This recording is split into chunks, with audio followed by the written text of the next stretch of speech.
This is part 2 for maximizing your musicians for church ministry. Let me just remind you, the Apostle Paul clearly teaches us that God has set the members of the body in a way that pleases Him. Don't get frustrated because your musicians are not like the musicians at the church up the road. God has set your members at your local church to please Him. Last time we talked about not waiting for musicians to come to you and using musicians within your service.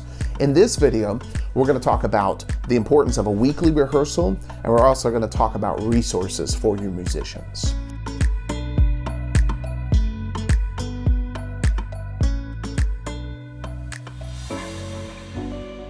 Let's talk about rehearsal. Many churches would like things to just fall in place by just showing up and picking out a couple songs right at the beginning of the service.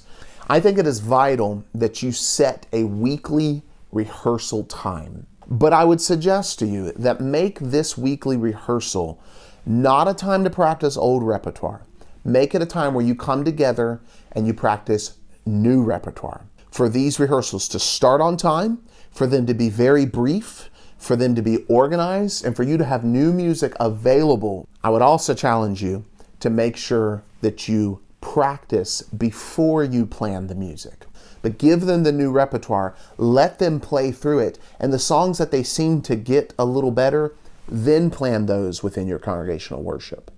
A word about temperature. You cannot start a rehearsal at 66 degrees while the room warms up to 72 degrees. I highly recommend snark tuners, not just for guitars, but also for orchestral instruments. Tuners are cheap. Temperature in the room does matter. Let's talk a little bit about resources for instrumentalists. I think the most basic resource is an accompaniment hymnal. In an accompaniment hymnal, you actually have the chords written above the tune. Now, just a reminder, the Rejoice hymnal does not have an accompaniment hymnal.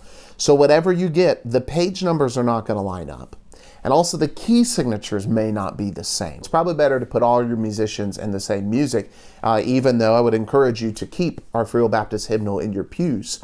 The people in the pew don't care what key your instruments are playing in. There are 2 accompaniment hymnals that I would recommend. One is Hymns of Grace. This one has been published very recently, but it has a lot of newly written hymns in it. I would also recommend the Celebration hymnal actually has matching orchestration, which brings me to my next resource, and that is you can actually purchase instrument-specific hymnals. I recommend the Celebration hymnal. Within these instrument-specific hymnals, you can get the entire hymn book for, let's say, a saxophone. That brings me to my next resource, and that is Song Select. Not only do you need Song Select and a CCLI license if you're displaying or printing words in your bulletin or on the screen, you can actually transpose the keys. Now, this doesn't give you an orchestrated part like the Celebration hymnal offers, but it does at least give you the soprano, alto, tenor, bass parts in a key that works for each instrument. The next thing I'd like you to consider, you go to a place like Praise Charts, Lifeway Worship, or Getty Music, you're going to get sheet music for an entire orchestra. Or you can select which instruments you want to buy music for. Now that's going to get expensive, which is why I don't recommend starting there. But if you have a specific song, it might be something that your choir is singing or that you're going to use for special music or a specific offertory, that might be a good resource to add on as you build your instruments. The last thing I would like to recommend is sites like Sovereign Grace and Indelible Grace. They make all of their songs and sheet music available for free. Free is always a good thing, and our church uses several songs from Sovereign Grace and Indelible Grace. Well, that concludes our second and last video on maximizing musicians for church ministry.